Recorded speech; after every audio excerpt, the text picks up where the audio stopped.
우리 이어서 하나님 앞에 하나님의 말씀 나누도록 하겠습니다. 우리 마가복음입니다. 마가복음 10장 17절부터 22절까지의 말씀입니다.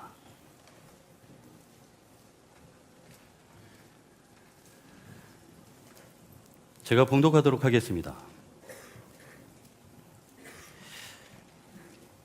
예수께서 길에 나가실새 한 사람이 달려와서 꿇어 앉아 묻자오되 선한 선생님이여 내가 무엇을 하여야 영생을 얻으리까? 예수께서 이르시되 내가 어찌하여 나를 선하다 일컫느냐? 하나님 한 분 외에는 선한 이가 없느니라. 내가 계명을 안 하니 살인하지 말라, 간음하지 말라, 도둑질하지 말라, 거짓 증언하지 말라, 속여 빼앗지 말라, 내 부모를 공경하라 하였느니라. 그가 여짜오되 선생님이여 이것은 내가 어려서부터 다 지켰나이다. 예수께서 그를 보시고 사랑하사 이르시되 내가 아직도 한 가지 부족한 것이 있으니 가서 내게 있는 것을 다 팔아 가난한 자들에게 주라. 그리하면 하늘에서 보화가 내게 있으리라. 그리고 와서 나를 따르리라 하시니 그 사람은 재물이 많은 고로 이 말씀으로 인하여 슬픈 기색을 띠고 근심하며 가니라. 아멘. 우리 계속해서 전 선교사님께서 선교 간증으로 이어주시겠습니다.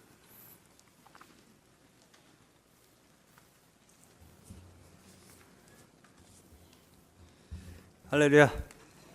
이렇게 함께 할 수 있도록 허락하신 하나님을 찬양합니다. 먼저 저를 아시는 분들은 계시겠지만 혹시 모르시는 분들은 계실 것 같아가지고 저에 대해 간단하게 말씀드리겠습니다. 저는 베델에서 태어났고 자라고 배운 베델 사람입니다. 제가 말레이시아로 간 지는 2007년도이고요. 지금까지 9년의 시간이 흘렀습니다. 그동안의 삶을 말씀드리자면 많은 얘기들이 있지만 저희가 본격적인 사역을 시작한 것은 2013년도 한국어 강의를 시작하면서 지금의 컬처센터 오픈을 하게 되었습니다. 이 모든 것이 하나님께서 하셨고 주님께 영광 돌려드립니다. 무엇보다 저희 사역에 큰 힘을 주신 목사님과 베델 성도님들의 기도가 아니었으면 이러한 일들이 힘들었다고 봅니다. 아마 많은 분들께서 아시겠지만 말레이시아는 많은 인종과 다양한 종교가 함께 공존하는 곳입니다. 그곳에서 여러 선교사들이 사역을 하시다 영적 전쟁 가운데 쓰러지시고 또한 추방당하기도 하고 그리고 많이 힘들어하십니다. 그런 분들을 위해서 많은 기도 부탁드리겠습니다. 그리고 이런 것들을 보았을 때 저희는 감사할 따름입니다. 성도님들의 기도가 있었기에 이렇게 귀한 컬처 센터를 오픈할 수 있었고요. 그리고 매년 재작년부터 그리고 작년 올해까지 목사님께서 청소년팀과 청년팀들이 이렇게 방문해 주시고 또한 그곳에 복음의 씨앗을 뿌려 주시고 또한 그것을 통해서 올해 컬처 센터를 오픈하게 된 것에 대해서 하나님께 영광 돌리며 많은 감사드립니다. 이번에 컬처 센터를 오픈하면서 여러 가지 일이 있었습니다. 사실 말레이시아의 많은 교회들이 거의 그렇겠지만 거기 계시는 분들이 어떤 마음이냐면은 복음이라는 것은 사실 두려운 존재라고 볼 수 있습니다. 그곳은 이슬람 국가이고 또한 그곳에서 복음을 전한다는 것은 굉장히 위험한 일이기도 합니다. 그러다 보니 많은 분들이 소극적으로 대할 때가 많이 있습니다. 그래서 저희 교회에서도 저도 리더로 속해 있는 가운데 그 리더 모임이 있었습니다. 이 컬처 센터 오픈하는 것에 대해서 커버넌트 제가 섬기고 있는 교회가 이제 커버넌트 교회인데 커버넌트 교회에서 어떤 식으로 지원을 할 것이냐 이런 것에 대해서 많은 토론이 있었습니다. 그곳에 담임하시는 재례 목사님께서는 모든 것을 하나님께 맡기고 성령님의 인도하심 가운데 나가자, 어떤 조건 없이 나가자 이랬는데 그곳에 계시는 리더분들은 아무래도 이제 의사분도 계시고 변호사분도 계시고 많은 생각들이 다르다고 볼 수 있습니다. 좀 이성적으로 많이 판단되어지고 이것을 했을 때 우리들에게 돌아오는 것은 무엇이냐 이런 얘기를 많이 합니다. 그것으로 인해서 목사님과 성도 간의 관계 속에서 많이 흔들어지고 갈등이 있었습니다. 하지만 목사님께서 성도님들의 그 간절한 기도와 함께 말레이시아에 방문했을 때 많은 영혼들이 저희 오픈식에 참여했고, 그 영혼들을 보면서 그곳에 참여했던 성도들과 그 장로님들, 그분들의 마음이 열리는 놀라운 역사가 있었습니다. 이 모든 일이 하나님이 하셨고 모든 영광은 하나님께 돌려드립니다. 마지막으로 저희 컬처센터와 말레이시아를 위해 기도드립니다. 그곳은 이슬람 국가이고 무엇보다 기독교에 대한 핍박이 은밀하게 이루어지고 있습니다. 이런 핍박 가운데 믿음이 잃지 않도록 기도 부탁드리며, 컬처센터를 거쳐간 학생들에게 복음의 뿌리가 내려져 각 분야에서 지도자들로 세워져 전사들이, 복음의 전사들이 되어 그 땅을 변화시키는 놀라운 역사가 있도록 여러 성도님들의 기도, 간절한 기도 부탁드리겠습니다. 그리고 또한 저희들을 위해서 많은 기도 부탁드립니다. 믿음이 잃지 않도록 간절한 기도 부탁드립니다. 감사합니다. 그리고 오늘 같이 온 청년들인데요. MNU 대학교 학생들입니다. 저희 1기 사물놀이 팀입니다. 이것도 또한 성도님들의 기도로 이렇게 맺어진 열매입니다. 많은 기도 부탁드리며 많은 칭찬과 성원 부탁드립니다. 감사합니다.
정말 땡큐 베델이네요. 자, 우리 옆 사람에게 인사합시다. 감사합니다. 예, 혹시 이유를 궁금해 하시는 분들을 위해서 다시 한번 인사하겠습니다. 그냥 감사합니다. 예, 우리가 베델교회 때문에 우리 모두가 행복하고 감사하지만 오늘 여러분 간증 들으신 것처럼 저 멀리 말레이시아에서 또 아프리카 우간다의 딩기디 마을에서 루완다에 있는 우리가 작년에 그 세운 건축한 그 무쿠유 교회에서 많은 사람들이 여러분들이 얼굴을 보지 못했지만 여러분의 사랑에 감동되어서 또 하나님 앞에 헌신하는 여러분들의 모습에 감화되어서 지금 땡큐 베델, 정말 베델교회 감사합니다 라고 하는 많은 감사의 메시지와 간증들과 고백들이 들려오고 있다는 것, 우리가 베델교인으로서 참 자랑스러운 일이 아닌가 하는 생각을 가져봅니다. 자, 오늘 그 MMU 학생들이 8명이 왔어요. 남자 셋, 자매가 5인데 이 중에 3분은 불교 신자입니다. 근데 막 하잖아요, 그죠? 안 하면 어떡하겠어, 지네들이. 이게 농담이고요. 지금 우리가 전성규 선교사님 그리고 우리 김희정 교수님이세요. 이제 MMU의 정식 한국어 교수로 지금 거의 한 400명이라고 그러셨죠? 이렇게 저렇게 해서 한 400명 학생들을 한국말을 가르치고 있습니다. 그러니까 굉장히 영향력 있는 일을 하고 계신데, 우선은 거기에 있는 그 중국인 백그라운드를 중국인 3세 4세의 그 젊은이들 가운데 불교 신자들 중심으로 해서 지금 그 조용히 복음을 전하고 있고요. 그 영향력이 지금 이슬람 학생들에게까지 잔잔히 미치고 있음을 보면서 하나님 앞에 감사를 드립니다. 작년에는 이번 주에는 이렇게 그 MMU에서 우리 말레이시아에서 학생들 우리 또 칭찬해 줘야죠. 우리 베델교회 자랑스러운 청소년부 사물팀. 잘했죠? 다시 한번 박수 부탁합니다. 우리 말레이시아에 직접 가서 또 한국에서 이 학생들을 지도하신 분은 우리 강명희 전도사님이십니다. 여기 앞에 앉아 계신데 막 캄보디아 선교를 마치시고 돌아오셨어요. 우리 강명희 전도사님에게도 다시 한번 박수로 감사를 드리겠습니다. 숨어버렸어 아주. 명희야, 명희야. 아주 숨어버리셨어. 감사합니다. 다 우리 배들의 자랑거리들이에요. 우리 그 말레이시아 선교팀뿐만 아니라 굉장히 지난주에는 바쁜 일이 많았습니다. 제가 여기 스케줄을 한번 점검해 보겠습니다. 이렇게 바쁜 일이 얼마나 많았는지 지난 한 주간 동안에 어떤 일들이 있었나요? 딸 결혼식도 있었고, 또 장례식도 있었고, 또 지난 화요일 날은 또 족구 대회도 있었고요. 구청장 비롯해서 모든 사람들이 와서 저희 교회에서 족구대회 하는데 저도 같이 참여했었고, 또 그 와중에 또 오래 살아야 되니까 자전거도 또 탔고, 설교 준비하고. 근데 이 고릴라는 뭐지? 이 고릴라는 제 안에 있는 짐승 같은 생각들이 있어요. 하여튼 지난주에는 이렇게 많은 바쁜 속에서 너무 복잡해가지고요, 머리가 다 아팠습니다. 그래서 그냥 이렇게 소리 지르고 싶었어요. 스톱!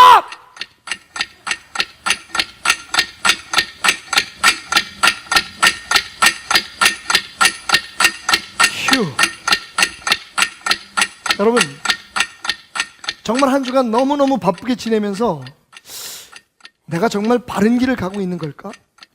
혹시 내가 이 바쁜 삶 속에서 정말 중요한 것을 잊고 살지는 않을까? 라는 생각을 해보았습니다. 자, 우선 이 인간들을 들여보내십시다. 여러분, 뜨거운 박수 부탁합니다. 우리 청년부 멤버들입니다. 저 자전거는 경품입니다, 여러분.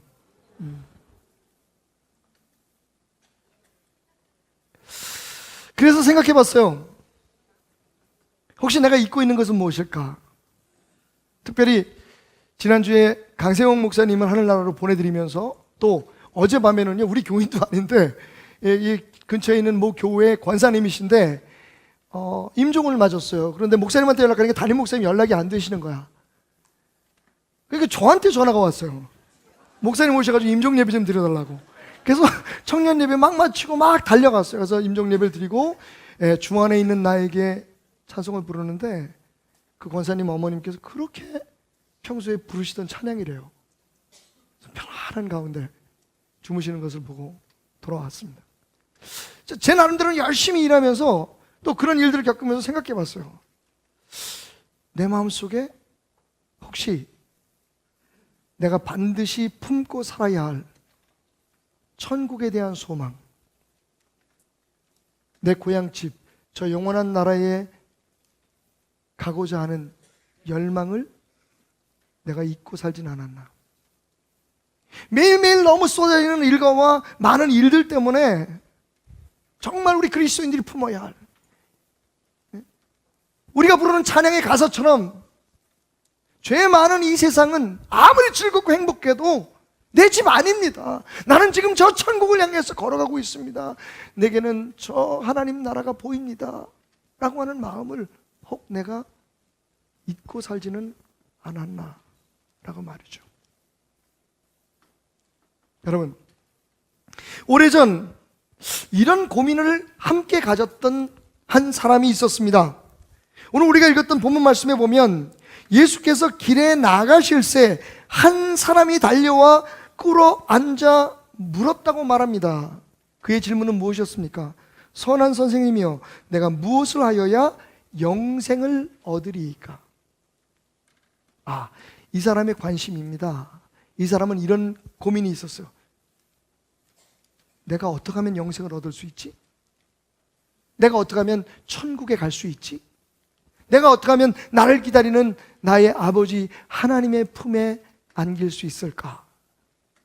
나름대로 진지하게, 여러분, 다른 복음서에 같은 사건을 기록하고 있는 걸 보면요, 이 사람이 청년이었습니다.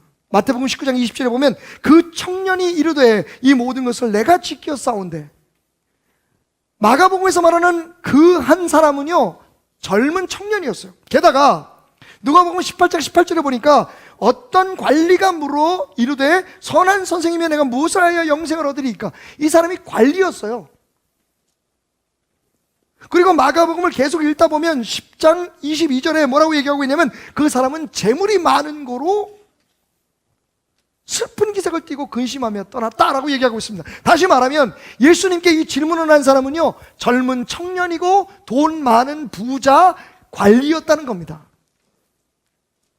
쉽게 말하면 우리가 세상에서 중요하게 생각하고 갖고 싶어하는 모든 것들을 다 가지고 있었던 사람이에요. 부족한 것이 하나도 없어 보이는 사람이에요. 그런데 그의 마음속에 잃지 않은 생각이 하나 있었는데 그게 뭐냐 하면 내가 천국에 갈 수 있을까? 내가 영생을 얻을 수 있을까? 라고 하는 생각이었단 말입니다. 여러분, 사실 이 젊은 부자 관리 청년의 이야기는 해피엔딩은 아닙니다. 그럼에도 불구하고 우리가 이 젊은이에게 배워야 할 것이 있습니다. 그것은 무엇입니까? 영생에 대한 소망을 품고 살아가고 있느냐 하는 겁니다. 한번 따라해 봅시다. 영생의 소망을 수시로 점검하라. 여러분, 하늘나라를 꿈꾸지 않는다면 우리 하나님의 사람들이 아닙니다. 하늘나라를 꿈꾸지 않는다면 우리는 그저 이 땅에 살다가 쓰러져 버릴 그냥 평범한 사람에 불과한 것입니다. 우리가 하나님의 사람인 것은, 우리가 그리스도의 사람인 것은 이 땅이 아니라 저 영원한 나라의 소망을 품고 살아가고 있기 때문입니다. 이 세상에서 열심히 최선을 다해 살지만, 그러나 이 세상에 그 무엇도 집착하지 아니하고 이 세상에 그 어느 것에 대해도 미련을 갖지 아니하고 훌훌 나를 부르시는 그날 주님 앞에 돌아갈 나의 고향, 나의 본향, 저 영원한 나라, 영원한 생명이 우리를 기다리고 있다는 것을 항상 잊지 않고 그 갈망을 잃지 않고 살아가고 있기 때문에 우리가 하나님의 사람인 것입니다. 그런데 우리는 종종 바쁘다는 이유 때문에, 종종 너무 열심히 살아가는 이유 때문에 저 천국에 대한 소망을 잃고 살아가고 있지는 않습니까? 모든 것을 가져도 천국이 없다면 우리는 실패한 인생이라는 걸 잊지 맙시다. 오늘 당신 안에는 천국의 소망이 있습니까? 스스로 물어보시기 바랍니다. 자, 그런데 그렇게 천국의 소망을 가지고 영생을 어떻게 얻을 수 있습니까? 라고 예수님께 나와서 이 묻는 젊은이는 사실은 문제가 있었습니다. 자, 이 젊은이의 질문을 분석해 봅시다. 그는 이렇게 얘기합니다. 선한 선생님이요. 지금 예수님을 뭐라고 부르고 있죠? 선한 선생님이라고 부르고 있습니다. 뭔가 배울 게 있는 사람. 세상을 살아가는 법, 천국을 가는 법, 그 무엇인가 방법을 배울 수 있는 대상으로 예수님을 부르고 있습니다. 그리고 또 뭐라고 얘기합니까? 내가 무엇을 하여야 영생을 얻을 수 있습니까? 내가 무엇을 하여야 천국에 갈 수 있습니까? 라고 묻습니다. 여러분, 이 젊은이의 질문의 문제가 뭡니까? 무엇을 해야만 갈 수 있는 것이 천국이라고 생각하고 있다는 겁니다. 당연한 것은 그가 유대교 신자였다는 거죠. 여러분, 이 두 가지의 잘못된 질문은 이 젊은이에게 비록 천국을 가고 싶지만, 영원한 생명을 살고 싶지만 그럴 수 없는 이유를 제공하고 있습니다. 여러분, 예수님을 선생님으로 부르고 생각하는 사람은 천국을 갈 수 없습니다. 예수님을 구주로 고백해야 합니다. 또 한 가지, 우리가 어떤 노력과 어떤 수고를 한다고 해서 천국 갈 수 없습니다. 오직 길이요 진리요 생명이신 예수 그리스도를 통해서만 우리는 천국에 갈 수 있습니다. 잘못된 질문은 잘못된 길로 우리를 인도합니다. 그런데 여러분 생각해 보십시오. 얼마나 많은 사람들이 오늘 예수님을 믿는다고 하면서 예수님을 선생님이라고 생각합니까? 교회를요, 뭔가 세상에 윤리적이고 도덕적이고 뭐 좋은 일을 하고 또 나아가서는 복을 받기 위해서 다니는 곳으로 생각합니까? 이곳은 구원이 있는 곳입니다. 천국 가는 문턱이에요. 여기서 우리가 예수님을 그리스도로 날 위해 십자가에 피 흘려 죽으시고 나를 저 영원한 나라에 이끌기 위해서 나 대신 모든 죄를 지시고 죽으신 하나님께로 가는 저 영원한 영생으로 가는 유일한 길인 것을 우리가 고백할 때에 천국문이 우리에게 열리는 것을 믿으시기 바랍니다. 그 다음에 우리가 하는 모든 일들이 따라오는 거예요. 다시 한번 여러분에게 확인드리며 말씀드리지만 어쩌면 여러분들이 아직도 이해하지 못하는 부분일 수도 있어요. 여러분, 착한 사람이 천국 가지 않습니다. 천국 간 사람이 착한 겁니다. 많은 사람들이 지금도 기독교를 착하게 살기 위해서 다니는 곳, 뭔가 삶의 의미를 찾아서 바르게 살기 위해서 다니는 곳이라고 생각합니다. 여러분, 틀린 말은 아닙니다. 예수를 구주로 영접하고 하나님 나라 백성 된 사람은 하나님의 말씀에 따라 예수 그리스도의 가르침에 따라 살게 돼 있고 그 삶은 선한 삶, 착한 삶이 될 수밖에 없습니다. 제대로 믿는다면 말이죠. 하지만 착하게 살기 때문에 천국 가는 건 절대로 아닙니다. 우리가 할 수 있는 것은 아무것도 없습니다. 적어도 천국 가는 일에 관해서는 예수 그리스도의 십자가의 보혈의 능력, 우리에게 하늘문을 여신 예수 그리스도의 그 사랑의 복음을 믿는 것만으로 가능합니다. 그래서 오늘 말씀을 통해서 우리가 깨닫는 진리 하나, 그것은 천국은요 종교인이 아닌 신앙인이 갈 수 있는 곳이라는 겁니다. 따라합시다. 천국은 종교인이 아닌 신앙인에게 열려 있습니다. 여러분, 종교인과 신앙인의 차이를 아십니까? 종교인은요 예수를 믿는 사람들입니다. 하나님을 믿는 사람들입니다. 제가 누누이 말씀드렸죠. 기독교는 예수를 믿는 게 아니라 예수를 살아내는 것입니다. 믿는 것은 무엇을 의미합니까? 어떤 힘 있는, 어떤 능력 있는 절대적인 존재를 내가 의지함으로 내 삶에 부족한 거, 연약한 거, 내게 안 되는 것들을 그 사람의 힘으로, 그 존재의 능력으로 해결하려고 그 사람에게 매달려 있는 게 믿음입니다. 그건 믿는다는 거예요. 예수님은 우리에게 그렇게 말씀하지 않았습니다. 나를 살아내라고 말씀하셨습니다. 우리 안에 오셔서, 우리 안에 함께 하셔서 내가 너희 안에서 살아있다. 사도 바울의 고백처럼 이제는 내가 산 것이 아니요 내 안에 예수 그리스도께서 사신 것이다. 그 살아있는 예수 그리스도를 우리의 삶을 통해서 살아내는 것, 그것이 신앙입니다. 종교는요, 어떤 행위의 규범을 만들어 놓고 어떤 질서를 만들어 놓고 그것을 따르면 이것을 누리고 저것을 따르면 저렇게 된다라고 하는 소위 우리가 말하는 율법주의적인 행위로 무엇인가의 목적을 이룰 수 있도록 만들어 놓는 시스템입니다. 기독교는 종교가 아닙니다. 종교는요, 무엇인가를 만들어내려고 합니다. 어떤 사람의 능력, 재력, 어떤 사람의 영향력, 이런 것들을 통해서 교회가 무슨 일을 자꾸만 해서 하나님의 나라를 우리의 힘으로 만들어낼 수 있다고 생각합니다. 그래서 그 안에서 네가 크냐 내가 크냐, 네가 작으냐 내가 작으냐, 서열 싸움이 일어나고 분쟁이 일어나기 마련입니다. 그런데 여러분 기억하십니까? 저는 뭐라고 말씀드렸죠? 교회는 만들어지는 게 아니라, 하나님의 나라는 만드는 문화가 아니라 기르는 문화라고 말씀드렸습니다. 우리 안에 예수가 살아있기에, 할렐루야! 우리 안에 예수의 생명이 살아있기 때문에 그것이 우리의 삶을 통해서 자라나야 되는 겁니다. 여러분, 자라나기 위해서, 기르기 위해서는 어떻게 됩니까? 우리가 걸음이 되어야 됩니다. 예수님의 가르침입니다.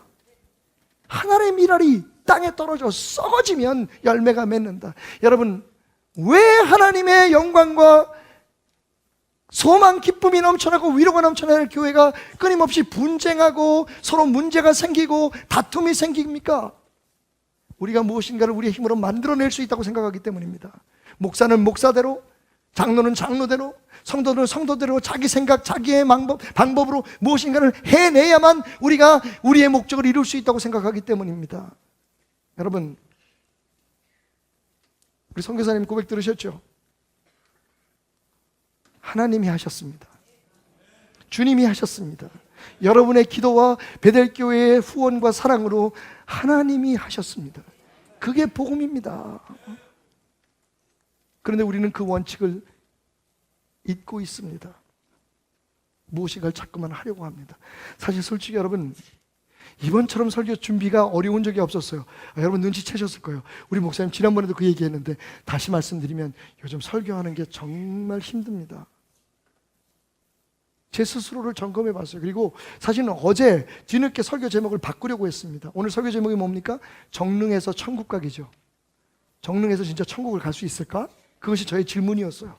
이 바쁜 세상 속에서, 이 화려하고 이 풍부한 세상 속에서 이 젊은 관원, 청년처럼 말입니다. 가진 것 다 갖고 있어. 내가 내 삶에 만족하고 있어. 그러면서 천국 갈 수 있을까? 라고 하는 것이 질문이었는데요. 제가요, 서정도사님한테 이렇게 얘기했어요. 질문 바꿀까? 제목 바꿀까? 뭐요, 목사님? 어떻게 바꿀까요? 대한민국 목사도 천국 갈 수 있나? 로 바꾸자. 진짜 목사도 천국 갈 수 있는 건가요, 여러분? 좀 제목이 이상하죠? 그래서 안 바꿨어. 근데 제 마음이었어요. 우린 못 가요. 결론은 정릉에서 천국 갈 수 없어요. 단 한 가지 방법밖에는, 예수 그리스도를 통해서. 예수님 이렇게 대답하셨어요. 야, 너 나한테 선하다 그러지 마. 온 우주 가운데 선하신 분은 하나님밖에 없다. 그 얘기가 무슨 뜻인지 압니까? 네가 만약 선한 것을 통해서 착하게 살아서 천국 갈 수 있다면 넌 못 가. 나도 안 돼. 그건 하나님만이 하실 수 있다는 거죠. 오직 한 길, 영생을 얻는 길은 예수 그리스도밖에 없습니다. 그 예수의 구원의 능력을 믿고 그분을 우리의 구주로 받아들이는 믿음으로만 돼요.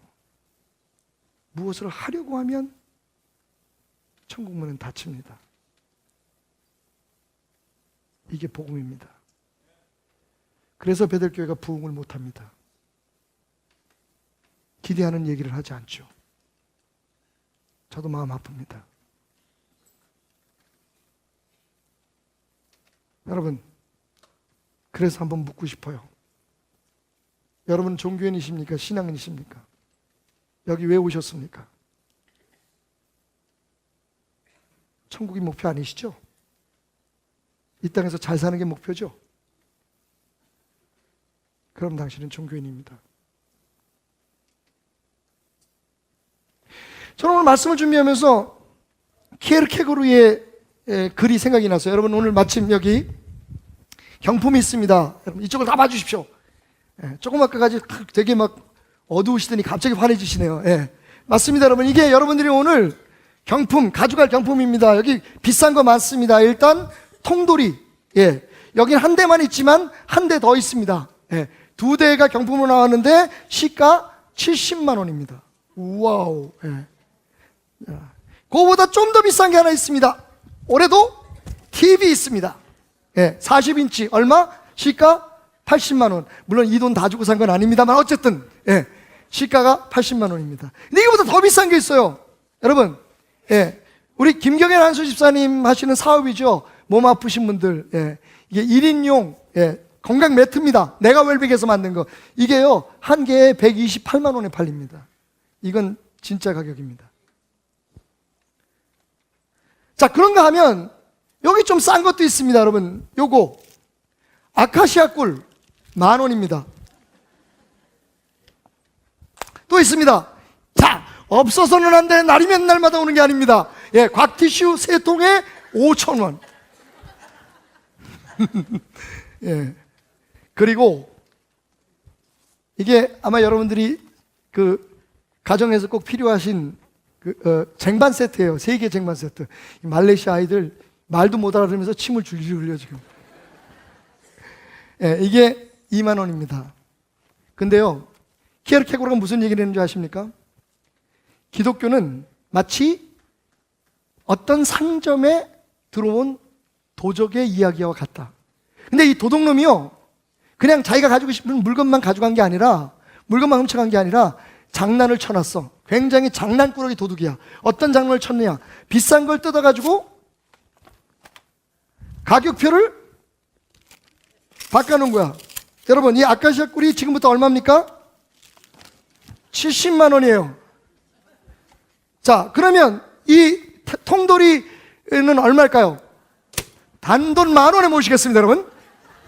이건 오늘 이 순간 우리가 결정한 가격이에요. 여러분, 베델교회에서는 통돌이가 얼마? 예, 힘들어 하시네요, 굉장히. 예, 이 아카시아 꿀이 얼마? 70만 원입니다. 예, 베델교회 안에서는 그래요. 자, 그 다음에 테레비 80만 원짜리를 띄워서, 자, 어디? 예, 휴지, 예, 곽티슈가 얼마? 지금부터 베델교회에서는 얼마? 80만 원. 자, 그리고 이 테레비는 얼마? 단돈 5,000원에 모시겠습니다. 자, 128만 원짜리 이거 공짜.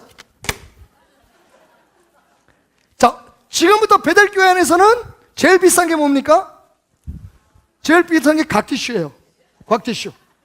그 다음에 비싼 게 꿀.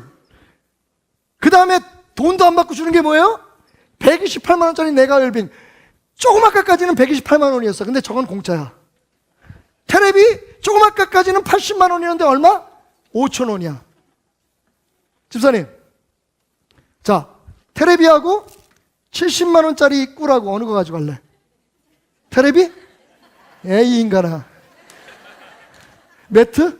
공짜인데 그거 저건 팔아도 돈도 못 받아, 베들교회에서는. 그래도 그거 가져갈래? 여러분, 솔직히 말씀드리면 이게 우리의 삶입니다. 성경은 우리의 삶의 모든 프라이스 택을 바꿔놨어요. 세상의 돈, 세상의 명예, 세상에서는 이게 가치 있는 겁니다. 그게 80만 원짜리, 70만 원짜리예요. 그런데 예수님께서 성경에서 뭐라고 말씀하셨습니까? 이제 세상의 돈과 이런 썩어질 것들은 가치 없다. 그건 앞으로 5,000원이다. 예수님의 프라이스예요. 그게 기독교적 밸류라고요. 그리고 뭐라고 말씀하셨습니까? 눈에 보이지도 않아. 별로 지금 중요한 것 같지도 않은 천국은 얼마다? 천국이 80만 원이라는 거야. 128만 원이라는 거야. 그런데 우리는 여전히 주님 맞습니다. 아멘입니다. 내가 주님을 따릅니다. 라고 얘기하면서 우리는 뭘 원해요 지금? 돈도 안 받는 세상의 명예와 물질을 지금 요구하고 있다는 거예요. 오늘 이 젊은이를 보십시오. 이 젊은이가 당황할 수밖에 없었던 건 뭐냐면요, 그동안 자기가 중요하게 생각했던 것들, 세상에서 가장 비싸다고 생각했던 것들, 그것을 위해서 내가 모든 것을 다 했다는 겁니다. 그것을 얻기 위해서 삶을 살았어요. 뭡니까? 율법을 지키는 것, 그리고 명예와 권력과 물질을 얻는 것. 내가 뭐가 더 부족합니까? 나 이렇게 열심히 살았는데요. 나 이렇게 최선을 다 살았는데요. 그런데 뭐가 부족합니까? 예수님께서 말씀하십니다. 한 가지 부족한 게 있다. 너 가진 모든 것을 팔아서 불쌍한 사람을 도와주고 너는 나를 따라라. 여러분, 올게 왔구나. 목사님이 또 집문서 가져오라 그럴 것 같아. 아닙니다, 여러분. 이건 모든 사람에게 다 케이스 바이 케이스예요. 이 사람에게는 물질이 천국보다 더 비싼 거예요. 그러니까 예수님이 그 물질을 버리라고 말씀하신 겁니다. 자, 여기 앉아있는 어떤 분들에게는 자식이 천국보다 더 비싸요, 지금. 자식을 위해서는 교회도 안 나와. 종교도 바꿔. 예수님이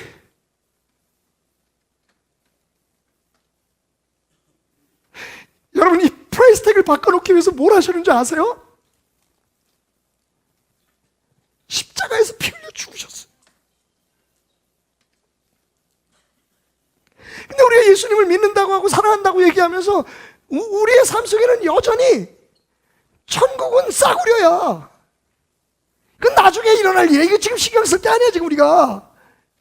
지금 우리에게 뭐가 중요해요? 이 세상에서 편안하게 잘 살고, 또 한 가지 있어요, 여러분. 이 젊은이의 문제가 뭔지 아십니까? 인정받으려고 하는 거예요. 사람들의 평판, 사람들의 레퓨테이션. 저 사람이 나를 어떻게 볼까? 오, 저 사람은 성공한 사람일세. 이게 세상에서 가장 가치 있는 일이 돼버리고 말았다는 거예요. 천국은 싸구려야, 우리한테. 예수님이 피값을 주시고 사신 그 천국을 우리는요, 가치 없는 거로 생각한단 말이에요. 젊은이의 문제가 그거였어요. 그 예수님이 정확히 그 젊은이를 바라보면서 웃으셨다고. 사랑하는 눈으로 보시면서 말씀하셨습니다. 이게 그걸 못 버릴 줄 안 거야. 못 버릴 줄 아니까 뭐라고 말씀하셨냐면, 너 가지고 있는 돈 다 불쌍한 사람들에게 주고, 여러분 여기서 핵심이 뭔지 압니까? 나를 따르라는 겁니다. 그 얘기는 뭐예요? 여러분, 내가 가지고 있는 돈을 다 팔아서, 그죠? 다 재산 다 팔아가지고 불쌍한 사람도 없고 예수님 따른다는 건 뭐죠? 그 순간 뭐가 바뀐 겁니까? 그의 삶 속에 가치관이 바뀐 거예요. 예수가 돈보다 내가 가지고 있는 재산보다 더 자랑거리가 되고, 내가 예수님을 따르는 것이 세상의 그 무엇보다도 더 귀한 것이 되는 순간 내가 따를 수 있는 거예요. 여러분, 지금 우리 안에는 이게 되어 있지 않아요. 그래서 저는 걱정이 돼요. 진짜 여러분들이 천국에 들어갈 자격이 있는지.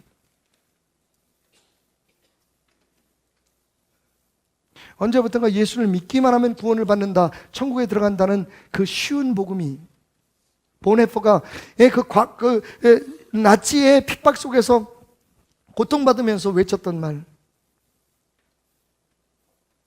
cheap gospel, 너무 값싼 복음에만 익숙해져 있어요.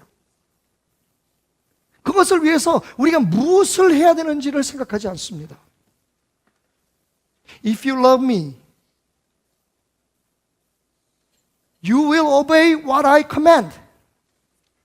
네가 나를 사랑한다면 너는 당연히 내 말씀을 따를 수밖에 없다. 다른 말로 얘기하면 네가 내 말대로 다 살지 않는다면, 내 가치관대로 내가 제시하는 우선순위대로 살지 않는다면 너는 나를 사랑하는 것이 아니다. 여러분, 우리가 사랑하는 건 예수님이 아니라 우리가 누리는 복입니다. 사람들에게 인정받는 거예요. 와, 저 사람 예수 믿고 교회 다니고 기도 열심히 하더니 복 받았어. 집이 와, 자녀들이 와. 여러분, 분명히 예수님은요, 이것들을 우리에게 필요 없는 것이라고 말씀하지 않습니다.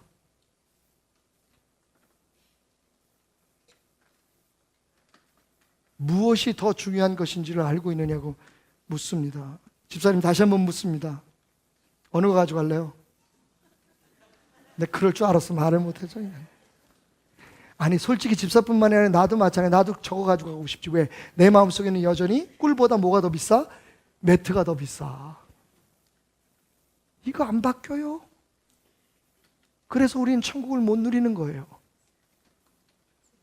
돈이 없으면 울어요. 사람들한테 망신당하는 게 싫어서, 사람들한테 얕보이는 게 싫어가지고 막 거짓말을 하고 없는 것까지 막 붙여가지고 사람들한테 과대 포장을 해요.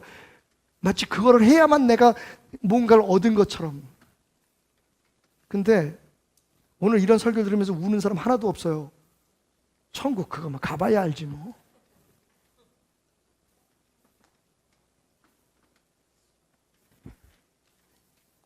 여러분 기뻐하십시오.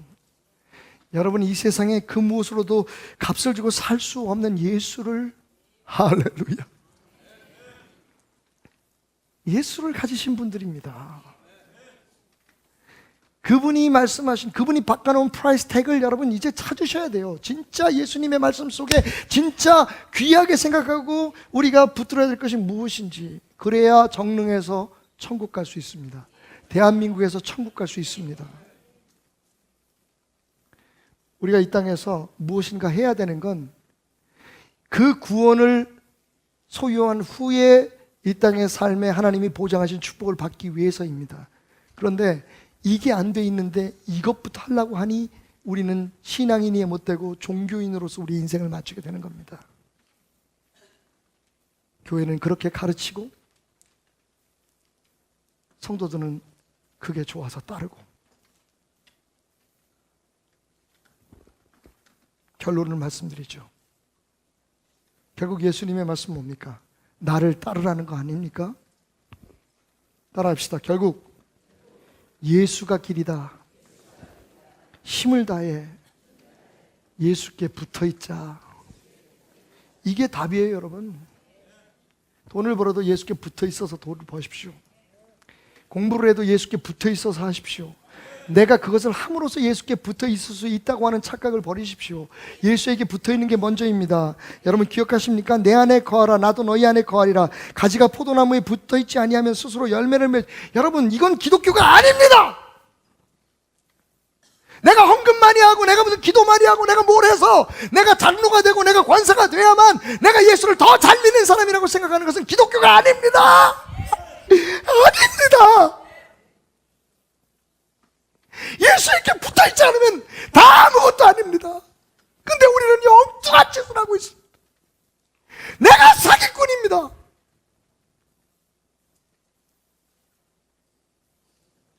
예수에게 붙어있고 그 다음에 모든 게 있어야 돼요.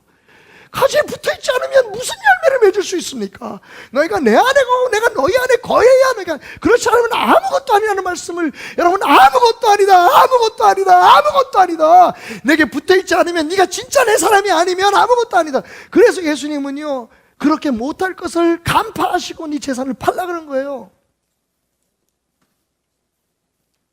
예수님을 정말 내 삶의 구주로 영접하고 그렇게 믿고 내 안에 있는 예수님을 살아내려고 하면 하나님은 왜요? 여러분 성경에 뭐라고 얘기합니까? 하늘의 보화가 내게 있을 것이다. 축복 안 주신다는 거 아닙니다. 세상 게 아니라 하늘 것으로 채워주신다는 겁니다. 그렇게 쓰임받는 삶이 진짜 행복한 삶이고 그런 삶이 천국을 소망하는 삶인 겁니다.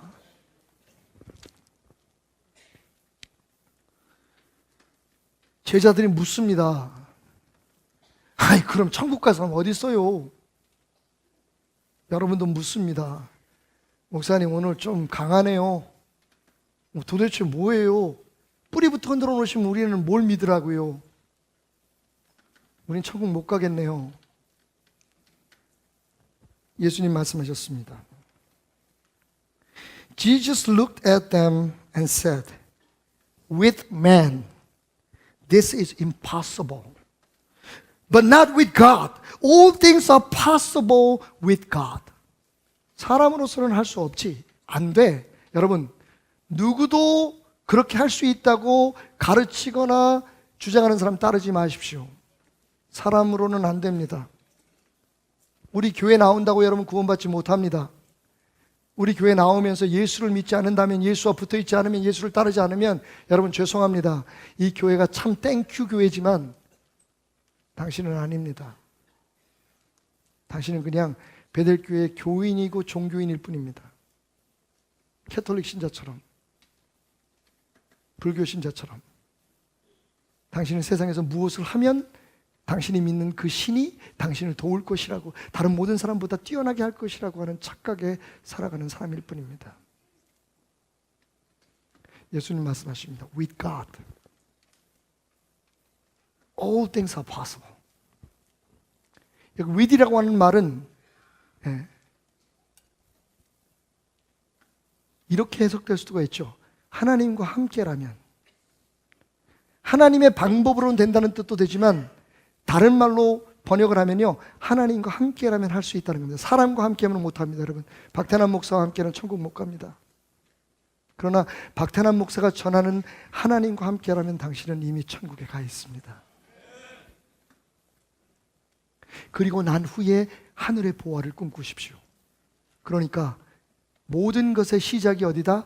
예수에게 붙어 있는 겁니다. 내가 길이요 진리요 생명이니 나로 말미암지 않고는 아버지께로 갈 수 없다고 하신 예수님께 붙어 있는 것부터 시작하십시오. 기도 안 하고 못 붙어 있습니다. 말씀 안 보고 못 붙어 있습니다. 매일매일 주님을 생각하지 않고 못 붙어 있습니다. 그러니까 여러분 속지 마십시오. 스스로 속이지 마십시오. 그냥 주일날 한번 교회 나가고 그냥 어떻게 하다 보면 천국에 목사가 시키는 대로 뭐 이번에 또 무슨 닭 헌금한다며 헌금 내고 나 이만큼 했어, 나 교회 몇 개 세웠어, 우리 아버지가 목사였는데 천만에요. 여러분 안 됩니다. 여러분이 예수에게 붙어 있어야 합니다. 예수에게 붙어 있습니다. 예수에게 붙어 있으면서 예수가 매긴 값대로 선택하면 됩니다. 여러분, 마음은 내키지 않지만 오늘 병품에 꿀을 받으시면 감사하시기 바랍니다. 저거 80만 원짜리입니다. 오늘 우리는 그렇게 믿기로 결정한 거예요. 그게 믿음입니다. 예수의 나라로 우리의 삶이 바뀌어서 새롭게 시작하는, 그게 바로 새로운 피조물이 되었다는 주님의 말씀인 것을 기억하시기 바랍니다. 그래도 여전히 걱정되는 건 설교를 준비하면서 목사가 내가 천국 갈 수 있을까? 내가 정말 예수님을 삶의 모든 것으로 생각하고 있을까? 이번에 딸을 시집 보내면서요, 제가 속물이라는 것을 알았어요. 아이들 배우자를 생각하는데 제일 먼저가 뭔지 아십니까? 제게? 여러분 죄송합니다. 우리 딸 고생시키지 않을까? 직업은 뭐지? 돈은 얼마나 벌지? 어제 중국인 여학생 하나가 제게 질문을 했습니다. 제 설교 중에 제가 과제를 줬어요. 내가 내 아내를 사랑한다는 것을 여러분은 어떻게 나에게 질문할 수 있습니까? 얼마나 사랑하는지 어떻게 확인할 수 있겠어요? 그랬더니 중국인 자매 하나가 뭐라고 했냐면요, 목사님, 사모님 사랑하시죠? 예. 사모님을 위해서 하루에 몇 분이나 기도하십니까? 제가 뒤로 자빠질 뻔했어요. 저는 제 아내를 여자로 사랑합니다. 제 동반자로 사랑했습니다. 그런데 이 여자가요, 내 기도를 먹고 사는 사람이라는 걸 잊었습니다. 저는 몸으로 사랑했고 돈으로 사랑했고 사랑한다는 말로 사랑했어요. 근데 제 아내를 위해서 매일매일 기도하지 못했습니다. 목사가 속물입니다. 하나님 말씀 가르치면서 하나님 말씀으로 살지 못했습니다. 돈이 먼저였고 사는 게 먼저였고 맛있는 음식과 멋진 옷을 입는 게 먼저였습니다. 그거 다 하나님 건데, 하나님이 주신다 그러는데 저는요 그걸 억지로 기본도 안 됐으면서 달라고 말씀드렸습니다. 다시 시작해야 됩니다. 주님은 여러분을 바라보고 계십니다. 웃고 돌아서시겠습니까? 근심하며 오늘 설교는 나를 위한 거 아니야 라고 스스로 속이며 떠나시겠습니까? 제가 근래에 했던 설교 중에서 오늘 설교가 가장 성경적입니다. 감사합니다. 왠지 아세요? 어떻게 아냐고요? 내가 아프거든요. 내가 아프거든. 내가 듣기 싫은 설교거든요, 이게. 내가 할 자격이 있나 생각하는 설교였거든요.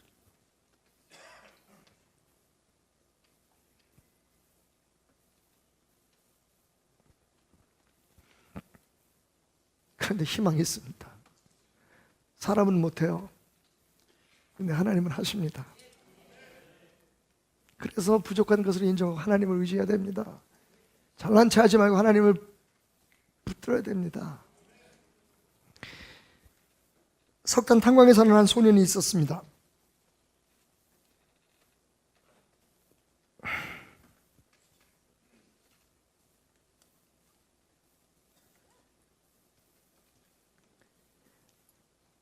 이 소년의 기쁨은요, 하루 중에 저녁 노을이 깊어갈 때 그 노을을 등에 지고 석탄을 뒤집어 쓴 까만 얼굴로 갱도를 걸어 나오는 아버지를 기다리는 것이었습니다.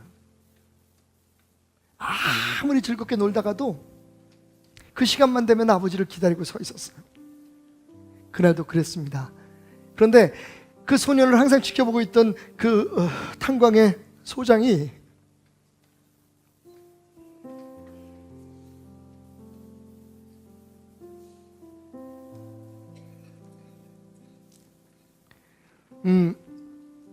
이 소년에게 물어봤어요. 누굴 기다리니? 아빠요. 예. 내가 보니까 저 석탄 갱도에서 나오는 모든 사람 전부 다 석탄을 뒤집어 써서 누가 네 아빠인지 구분을 못할 텐데 너 여기서 네 아빠가 누군지 알고 기다리고 있어? 라고 물어봤습니다. 그랬더니 소년이 오히려 그 소장을 한심하다는지 바라보면서 이렇게 얘기했어요. 아저씨,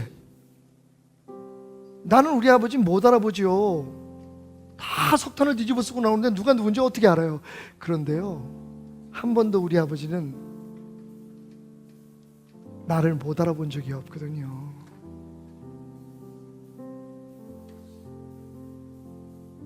나는 그냥 서 있기만 하면, 기다리기만 하면 아버지가 와서 나를 안아주세요.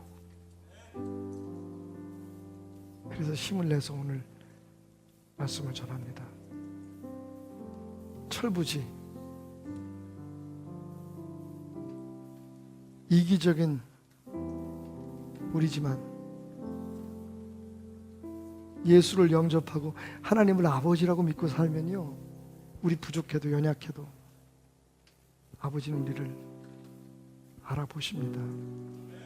그게 희망인 거죠. 여러분,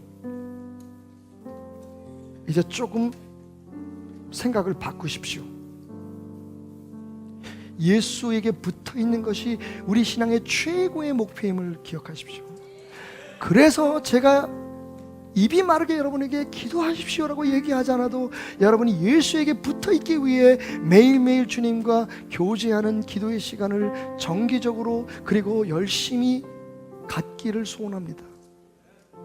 말씀 보지 않고 어떻게 예수에게 붙어 있을 수 있느냐, 어떻게 예수의 가치를 알 수 있느냐라고 제가 여러분에게 강조하지 않아도 예수의 말씀 안에 살지 않으면, 예수 말씀 보지 않으면, 성경 묵상하지 않으면 예수에게 붙어 있을 수 없다는 걸 여러분 스스로 알고 말씀을 묵상하는 삶이 되길 소원합니다.